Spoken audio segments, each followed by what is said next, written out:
So hello সবাইকে, কেমন আছো তোমরা সবাই? আশা করছি ভালো আছো, আমিও ভালো আছি। তো পেট সিটি রিপোর্ট সম্পর্কে তোমরা হয়তো বা নিশ্চয়ই জানতে চাচ্ছ। আমার লাস্ট ব্লগে পেট সিটি অবধি আমি দিয়েছিলাম। তো পেট সিটি রিপোর্ট ভালো এসছে, রিপোর্ট ঠিক আছে, ক্যান্সার রিলেটেড কোনো সমস্যা নেই, শুধু নিউরো প্রবলেম আছে, যেটা তোমাকে আমি বলছিলাম। তো কার্পাল টানেল সিনড্রোম আছে মায়ের হাতে, অনেক দিন ধরেই আছে। তো সেটা সলিউশন এখন একটাই, একটা মাইনর টেন্ডন রিলিজ বলে একটা প্রসিডিওর হয়, সেটাই করতে হবে আমাদেরকে। তো তার জন্যই এখন আজকে চলে যাচ্ছি হসপিটালে, আজকে অ্যাডমিশন, কালকে প্রসিডিওর। তো এখন সলিউশন এটাই, ওটা বের করলে আমাদের সব হয়ে যাবে। তাছাড়া আমাদের মানে প্রসিডিওরটা করলে আমাদের কাজ শেষ এখানে। তাছাড়া সব কিছু ঠিক আছে, ভালো আছে তোমাদের আশীর্বাদে। তো চলো প্রসিডিওরটা শুরু করা যাক। চলো তার আগে মার সাথে তোমাদের দেখা করা। তো আমরা যাচ্ছি হসপিটাল। কেমন আছো তোমরা সবাই? আমি আবার চলে যাচ্ছি হসপিটালে ভর্তি হতে। তোমাদের নিশ্চয়ই ভালো লাগে না আমাকে এতবার দেখতে, তবুও কি করবো বলো, সবই আমার কপাল।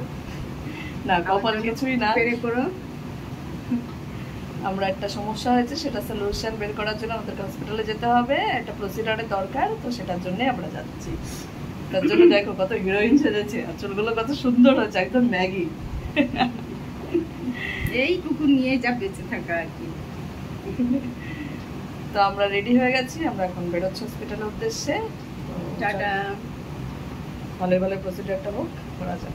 চলো চলো।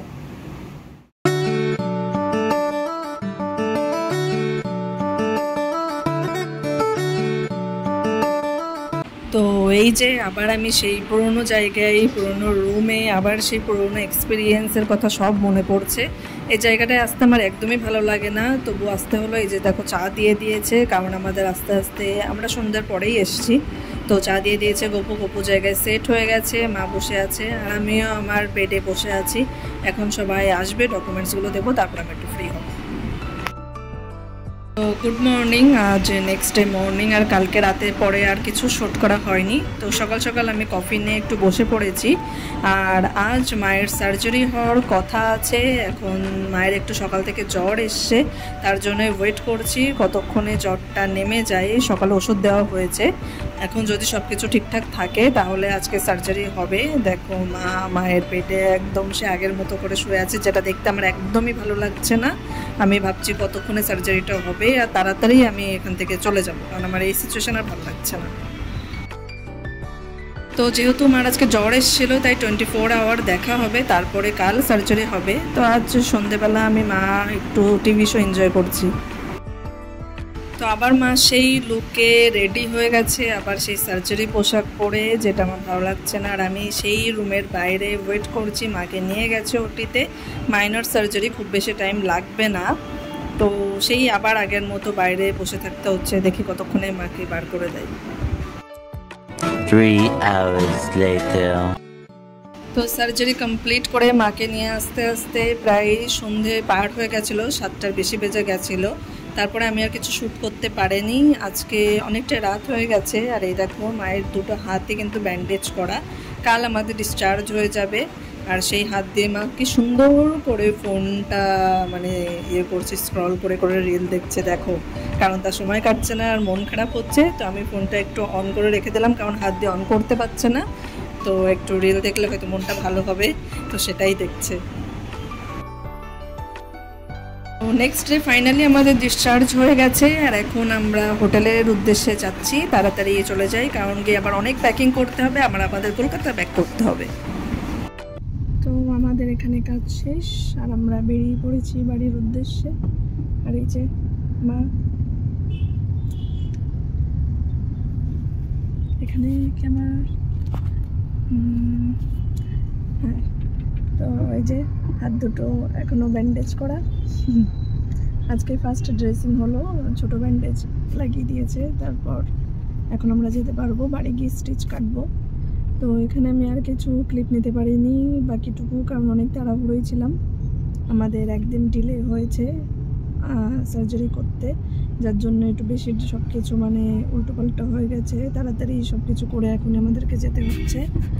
তো ডিলে হয়েছে কারণ মার জ্বর এসে গেছিলো। যেদিন আমাদের সার্জারি প্ল্যান করা ছিল সেদিন সকাল থেকে মার হঠাৎ করে ভাইরাল ফিভার চলে আসে, যার জন্য এই অবস্থায় ওটিতে উঠানো যাবে না, তো করা যায়নি, সম্ভব হয়নি। তার জন্য আমাদের একদিন হোল্ড করতে হয়েছে। নেক্সট ডে মার সার্জারি হয়েছে, তারপরই আজকে ড্রেসিং ছিল। আজকে ড্রেসিং করে আবার আজকেই আমাদের টিকিট কাটা ছিল, কারণ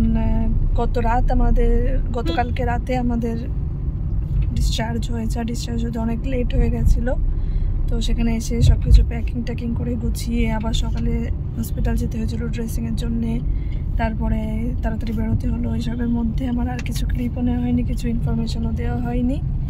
আর এটার সার্জারি ছিল মার কার্পাল টানেল সিনড্রোমের। এটা কার্পাল টানেল রিলিজের সার্জারি ছিল। মার একটু সমস্যা হয় হাতে, তার জন্য এই সার্জারিটা করতে হয়। আর বাকি পেট সিটি রিপোর্ট ঠিক আছে, কোনো অসুবিধা নেই, বাকি সব রিপোর্ট ঠিক আছে। এইটার মার হাতে প্রবলেম হচ্ছিল, মার বলছিলাম নিউরো প্রবলেম হচ্ছে, তো পায়েও প্রবলেম আছে, সেটা নিয়ে পরে ভাববো, আগে হাতেরটা ঠিক করতে হবে। তো সেটা আমরা করে আসলাম। এখানে সার্জারিটা হয়েছে আর ফার্স্ট ড্রেসিংটা করে গেলাম। 14 দিন পরে বাড়িতে স্টিচ কাটা হবে ওখানে লোকালি, তারপরে নেক্সট ফলো আপ এখানেও করতে পারি। কলকাতাতে উনি যান, ডক্টর যিনি করেছেন, তো তাকে সেখানেও দেখাতে পারি। তো এই ছিল ইনফরমেশান। এখানে 15 দিন লেগে গেল এবার, কারণ অনেকগুলো কাজ ছিল। সব কিছু করে ফাইনালি আমরা রওনা দিয়েছি। সন্ধ্যেবেলা আমাদের ফ্লাইট, দুপুর লাঞ্চ শেষ করে আমরা বেরিয়ে পড়েছি। তো চলো বাড়ি যাই। আর মার তো 2 হাত বাঁধা, কিছুই করতে পারছে না। এখন বেশ ভালো লাগছে, কিন্তু কি গো,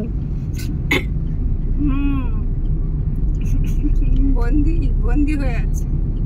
জলটাও খেতে পারছে না, ব্রাশটাও করতে পারছে না। সারা জীবন যা হাতগুলোকে টায়ার্ড করে দিয়েছে সেটার এখন ফল পাচ্ছে। হাতগুলো এখন একদম চুপ করে বসে রেখে দিয়েছে। তো চলো, কটা দিন এইভাবেই থাকতে হবে, 14 দিন এইভাবেই থাকতে হবে, কিচ্ছু করার নেই। চুপ করে বসে শুধু দেখতে হবে। চলো বাড়ি যাই।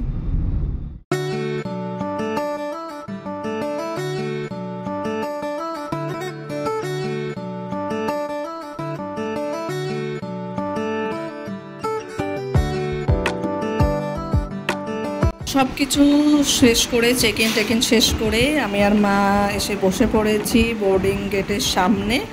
তো বেশ ভালো লাগছে, মাকে নিয়ে ফাইনালি আমি আসছি বাড়ি। তো এখন বাজতে গেল প্রায় 5টা, 4:45 বাজে। আর আমি বসে আছি বোর্ডিং গেটের সামনে। আমার ফ্লাইট 6টার থেকে, এখনই বোর্ডিং শুরু হয়ে যাবে। আর বোর্ডিং শুরু হয়ে যাওয়ার সাথে সাথে আমি বসে পড়েছি মাকে নিয়ে সেট করে, এখন যতক্ষণ এদের রেডি করতে লাগবে। আর এই দেখো এখানে গপুর সিটে একদম রেডি বসে পড়েছে, সে এখন বাড়ি যাবে ফ্লাইটে চড়ে। তো তাড়াতাড়ি কমপ্লিট হোক আর আমরা ভালোই বাড়ি পৌঁছাই। চলো আর বেশি দেরি না করে তাড়াতাড়ি এবার যাত্রা শুরু করুক, কারণ অলরেডি 6টাই ছিল, 6:05 বাজে।